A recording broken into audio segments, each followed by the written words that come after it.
We're about to make this town hot again.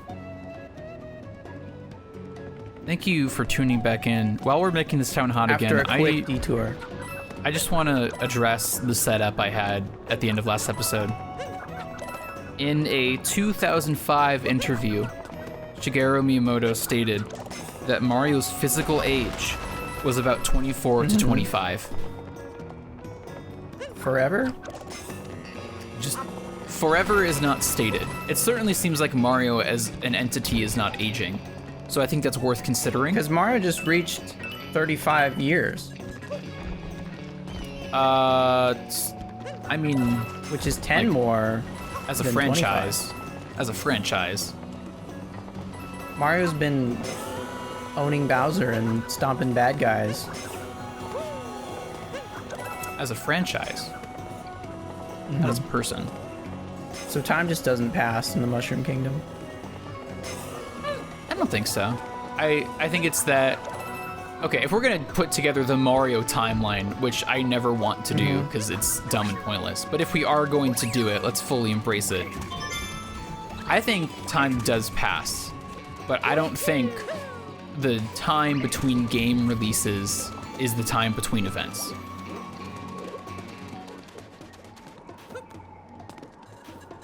Yeah, that makes sense.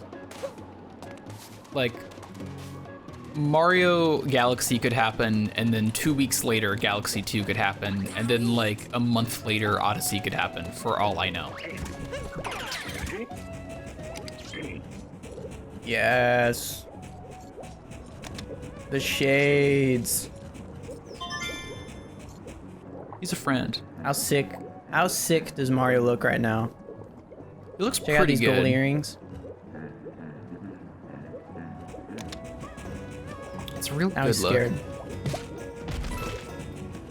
You know what I just thought of? What? Taco Bell just like slashed their menu. And I never got to try the potatoes. Did they have potatoes? The Fiesta potatoes. That's what everyone's upset about. Is it? I guess I don't follow yeah, Taco Bell discourse.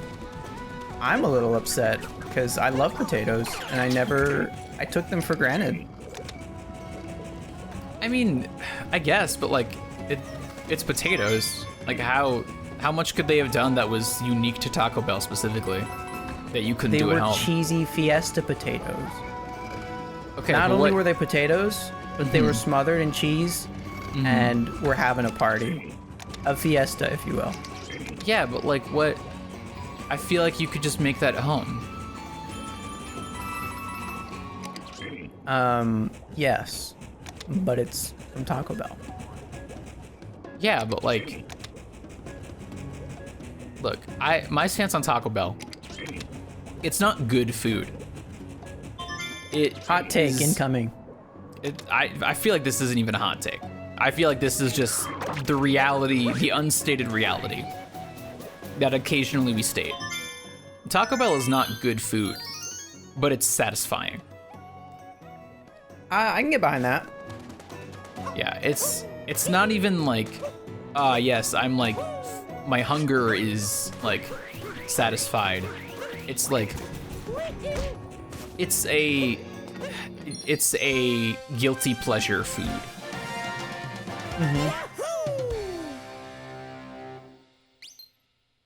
I'm not a big fan of Taco Bell. Not my first choice. It is a lot of people's first choices, oddly enough. So like, I'll get something if someone wants to go to Taco Bell. But like, not something I look forward to, you know? I am one of the people that will recommend Taco Bell in my friend group. I respect that. I have two friends specifically that I go with frequently. Or like, not even frequently because of COVID and all that, but we'll go like pretty consistently. Like if I'm looking for people to go to Taco Bell with, I know I can go with them. But again, it's never It's never like, oh man, I'm like really hungry, like let's go to Taco Bell because that will really satisfy me. It's like, nah, I'm just really like, feeling it. I'm really feeling Bell. It's just like I will get a craving just for like that specific food. In the same way you'll get like any kind of general fast food craving. Like how you crave McDonald's, not because it's like good, but just because it's like, you know, it's satisfying in that weird way. What's up, stage? What's up, stage? I mean, they intended people to do this, right? I'm not crazy. Yeah. I mean, they weren't like, this is the solution, but they were like, oh yeah, you can do it, sure, if you want. Dude, check out all those coins. Yeah. And they're now mine. Yeah. I'm rolling in it. Guys, welcome back to Combo Move, where we do everything as intended. I mean, you joke, but like, this is still intended. A little bit, yeah. How do I get A back lot up of it. there? Well, bit. now you gotta reset. I mean, they put the coins up there, so they clearly knew. Ow. Oh yeah, that's true. I did not even think about that. Yeah. Which knew. should have been very obvious from the start. They also put coins right before the boss of this world. Like on top of this giant like statue that like at a glance you don't even think you can get up there. Yeah. Oh, there's holes there. Yeah. Oh, I forgot you lose coins when you die. No. Yeah. Oh. But it's okay because coins are plentiful. I need no coins. I just got a whole stack of them. It's true. We will be getting that stack of coins you were just talking about, though, for sure. Oh, really? Yeah. Okay. You want? Thanks, Moon. Good night, Moon. I don't know if my parents ever read Good Night, Moon to me. You're missing out. Frequently read through Corduroy. And Where the Wild Things Are. That feel one me? is like the worst to read to a kid. Why do you say that? Is it just the movie that ends You with don't them love literally Stockholm trying Syndrome? to eat? No, I don't, as a matter of fact. So the book also ends with Stockholm Syndrome and trying to eat the kid. I mean, the book is like short because it's a kid's book. And then I remember the movie came out and I was like, oh, I love that book. I want to watch it. And the movie was just like, woo. Yeah, the movie's freaky. But yeah, I mean, the book, same gist. The book was not as freaky. That was more fun. Or at least the way my dad read it, it was fun. But do you think it's something like, you know, like the song London Bridge is Falling Down, where it's actually like horrible, but we don't think about it because we like just present it in a happy way? Or like Ring Around the Rosie? Definitely. Okay. Or Happy Tree Friends. I never watched Happy Tree Friends. Me neither. And boy, someone tried to show me a video the other day, and I was like, ooh.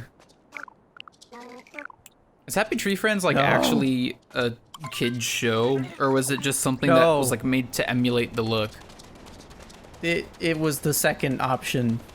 Yeah. It's like gory. Yeah, okay. So that's not actually a kid's show. So that one doesn't count. Yeah. No, not really. I don't know though, because I think it was big with the kids. Because like you don't understand. And maybe I'm just an empath, but like you don't understand the gravity of like things that happen when you're a kid.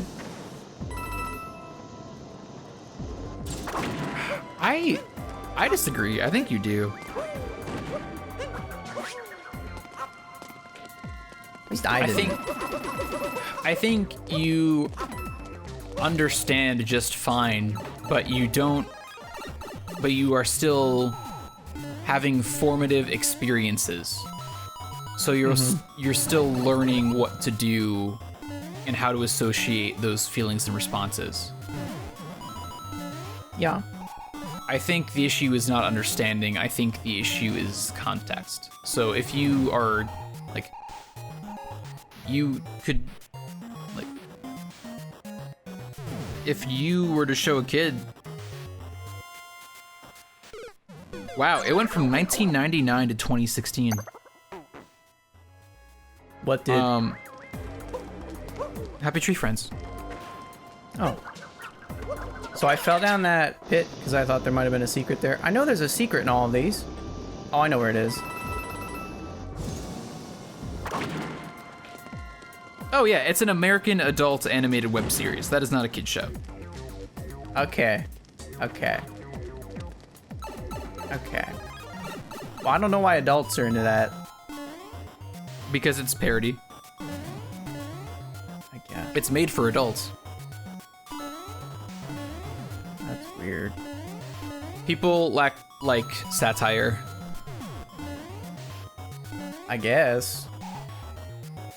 I mean, I love satire. Don't get me wrong. So that pit is not a secret area, but I thought all these 2D sections had like a secret area. They do. Where'd it go? It's just, you're not done with the 2D section yet. Oh, really? Mm-hmm. Oh. You're a pro. Nah. Pro gamer. Always keeping me in check. I just remembered a lot about games. They, like, there are so many different senses that engage me with games that my brain remembers them really well. 'Cause that's my main thing, is engagement.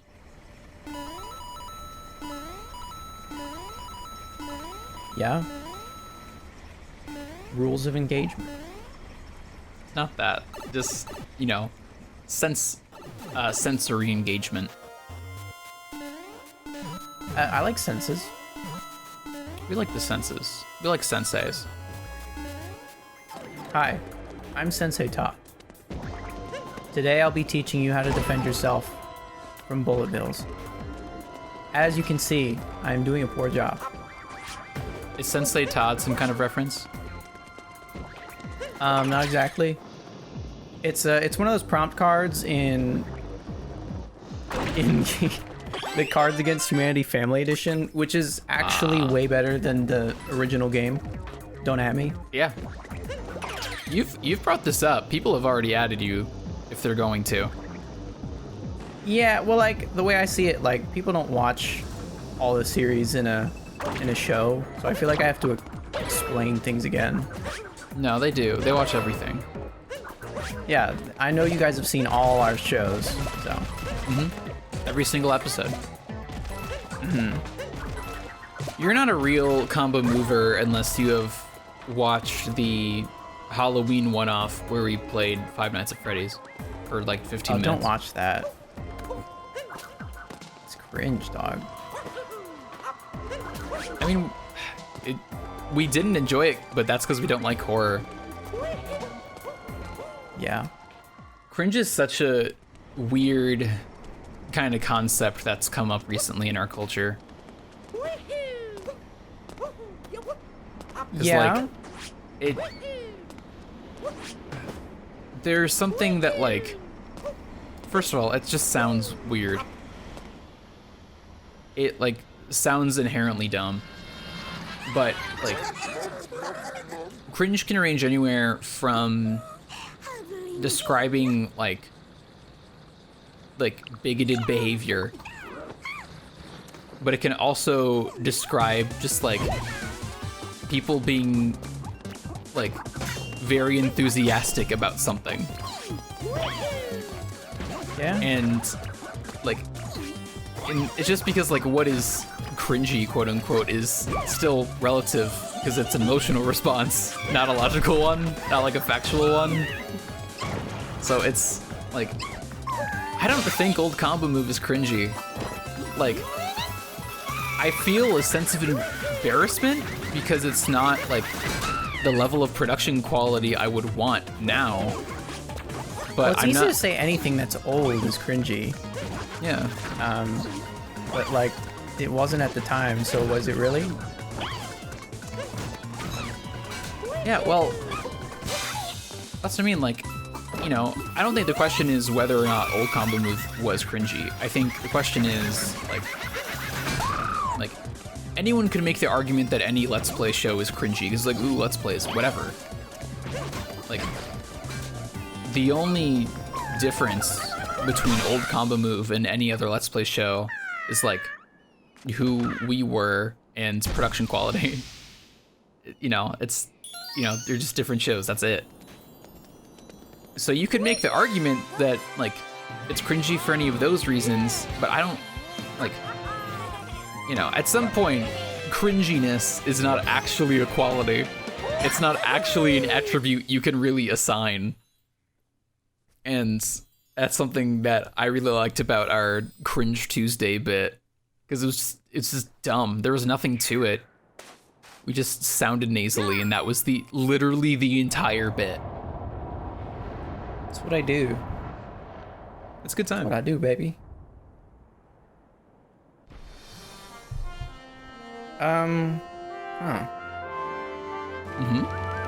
Guys, there's a hole in the desert.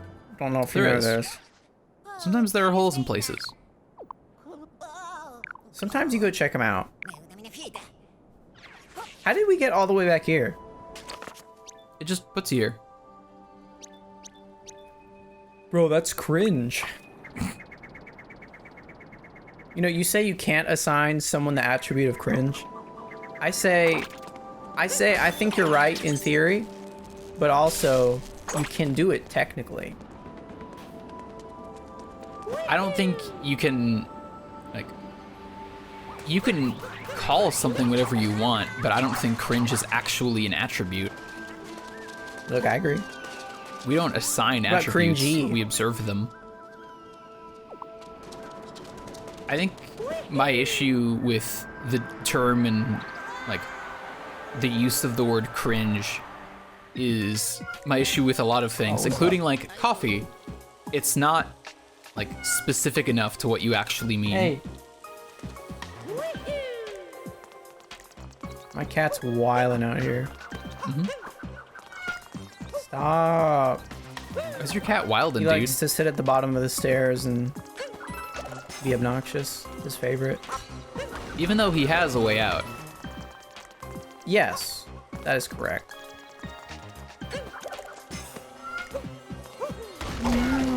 That's never gonna get picked up, and the episode is the best part. I hope not. I really hope not, because it's obnoxious. Guys, how do you feel about ice physics? I'm fine with Tell him. me. How do you feel? Oh yeah, Goombas are immune to ice. I They have guess. friction feet. I love friction feet. I think my issue with cringe is my issue with a lot of words of like, it's come to mean so much that it doesn't actually mean anything anymore. Yeah, you could say that with a lot of things. Yeah. Any overused internet term kind of loses its meaning very quickly.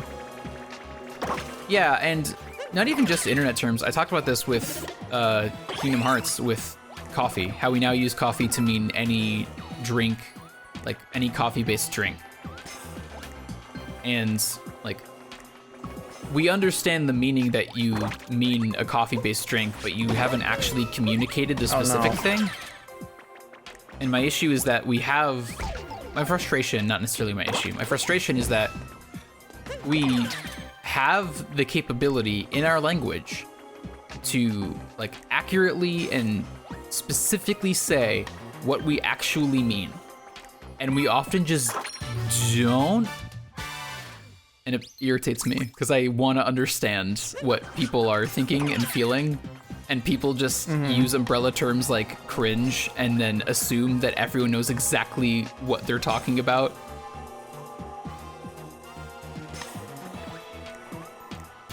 I mean, I think in some way people do, like if they're in the same like circle. Yeah. Or similar circles. Yeah, but that's like... That's all just opinion. It's all arbitrary. Yeah, and I mean, you could say that all language is arbitrary, which is true. But when you have language is an agreement upon the meanings of sounds and words. That's the entire reason that language works, is that we subscribe and understand that certain words mean certain things. So if you use an umbrella term like cringe, like with a friend group, then yeah, sure, that can work because you can use it in a way that you understand, like colloquially, because you have that connection and you have established that meaning with your group. Kaboomoo vocab. Colloquially. That one's really hard to say actually. But if you don't, like, you know, the internet is not a group of people. Or not, it's not like a community that you are a part of. It's just a space. It's like a supermarket. Supermarket? Yeah, is like there you're anything there. good up there besides coins? There might be a moon up there somewhere, but you don't need it. I don't want to go back for a moon. I don't have to. You don't. This is combo move. It's true. And combo move will always be combo move. Next time on combo move. Even next time on combo move. The deepest underground. It's the deepest underground there's ever been. There's none deeper.